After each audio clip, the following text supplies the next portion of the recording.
Angel.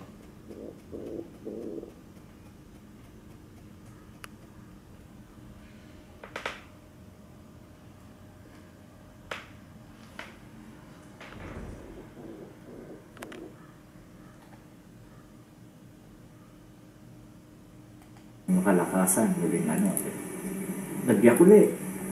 May isa po talaga, kare-repair ko, pagbagsak ng ganun, talaga po na mahirap nang i-repair. Mahirap na po. Kasi nga po, nagkahiwalay-hiwalay na po talaga. No? Ngayon, sa pagsusubikang po ulit magkaroon, kasi very po ako eh. Magaling ako sa art eh. Kasi ako po yung special designer ng company ng parents ko. Hanggang sa nangyari po na ginawa ko, inayos-ayos ko yan hanggang sa nadurog ko, no? Gumawa ako, pinaghalo-halo ko yung mga kahoy, iba-ibang kahoy, may sinukuan, palaspas, yung nawalang mata, yung gano'n po. Hanggang sa nakabuo po ako nito. Ito po. Nakabuo. Tatlong ganito. Sa isang meron po, tatlo. May bato rin mga kalikasan sa loob. Di? Aba, lahat po na nagkaroon talaga po na-bless. Na-bless. Dumating naman ang panahon na nung nagte-treasure kami, napapasama rin po ako sa treasure hunting. Or sa prayer lang po ako. Biglang hukay sila ng hukay, no? Sa totoo lang po, masyado pong himalayo na witness ko.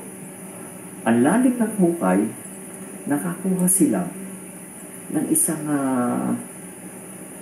parang po, alam niyo po yung goddess of Hindu, si Shiva, yung 5 kamay na ilang kamay ba yan? 6 na kamay ba yun? 8? Ganun po. 8 kamay. Nakita nila yon. Nakuha po ng mangyan doon sa ilalim. Pag pinapanik po ng kaibigan ko yan, pagpanik po, merong tubig na umiikot mula po ilalim, hinahabol yung tao na nagpapanik. Yung kaibigan ko po si Brother Peter po yun. Meron siyang word na binanggit. Binano niya. Alam niyo po nung bumagsak yung tubig, yung hukay, nagsara. Doon po ako nakakita ng isang pangyayari na talagang hindi mo paniniwalaan. Samantalang yung lupa nahilukay nandito Bakit po yun napuno ulit ng lupa? Siguro, mga 1 metro na lang, puno na. Paano po nagkaroon ng lupa? Saan galing yung lupa? Yun. Kaya po, sabi ko, merong something doon sa image na yun. Kaya mga kapatid, kaya yung banal na kapangyarihan ng Diyos po, huwag po natin biglang sasabihin, hindi totoo yan. Kasi po,